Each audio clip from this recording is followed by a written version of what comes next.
كانت مفاجأة بالنسبة لي لما عرفت النهارده معلومة إن الدكتور أشرف صبحي وزير الشباب والرياضة عمل جلسة مع رؤساء تحرير الصحف المصرية القومية والحزبية والخاصة في المركز الأولمبي في المعادي. كانت مفاجأة بالنسبة لي لأن لم يكن معلن من قبل وزارة الرياضة أو أي مسؤول في الإعلام أو الصحف المصرية عن مثل هذه الجلسة، ولكن طبعا لازم نعرف تفاصيل إيه اللي حصل في الجلسة النهاردة. وزارة الرياضة لم تخرج بأي بيان، الحكومة المصرية متمثلة في مجلس الوزراء لم تخرج بأي بيان بخصوص هذه الجلسة. يعني الفترة اللي فاتت كانوا مركزين بشكل أكبر لرأب صدع الشائعات اللي بتحاول تنال من الرياضة في الدولة المصرية بالعديد من الشائعات التي تم تناولها على مدار الأيام الماضية. لكن من خلال علاقاتنا كده ببعض رؤساء التحرير والسادة الإعلاميين الكبار اللي كانوا متواجدين النهاردة في الجلسة، عرفنا أنها كان محورها بشكل عام على الرياضة المصرية وعلى قانون الاستثمار، واللي هينال جزء كبير جدا من تعديلات قانون الرياضة للحكومة المصرية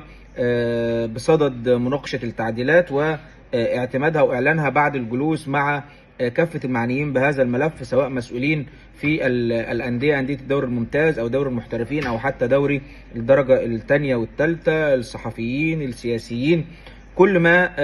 من هو مهتم بملف الرياضة طبعا هيتم مناقشته فيها التعديلات. وفي النهاية ستخرج الدولة المصرية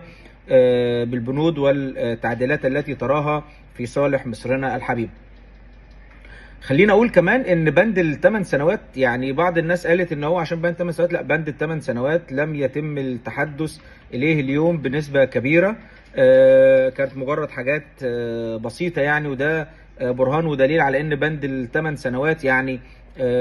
مش هنقول ان هو ما بيهمش الدولة المصرية، لا، كل كبيرة وصغيرة طبعا تهم الدولة المصرية وتهم صناع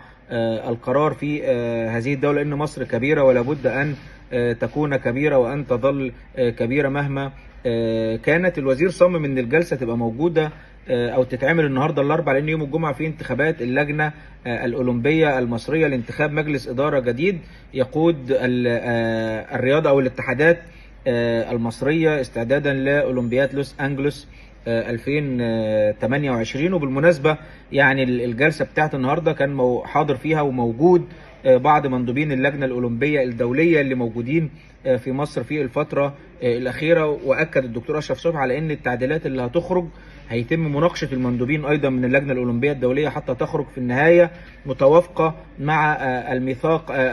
الأولمبي ومتوافقة مع القوانين المعمول بها في كل دول العالم، وأن لا يمكن أن الدولة المصرية تخالف القوانين أو تشرع أي قانون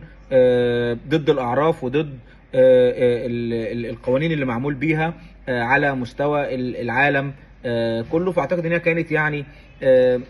جلسة مثمرة بعض الشيء، وان شاء الله ربنا يوفق دولتنا المصرية والحكومة المتمثلة في وزارة الشباب والرياضة للخروج بأفضل القرارات الممكنة بما لا يضر لا نادي ولا هيئة ولا أي حاجة، لأن الوزارة من مهمها أن هي تحافظ على الهيئات الرياضية الناجحة وتسن أو تساعد كل هذه الهيئات على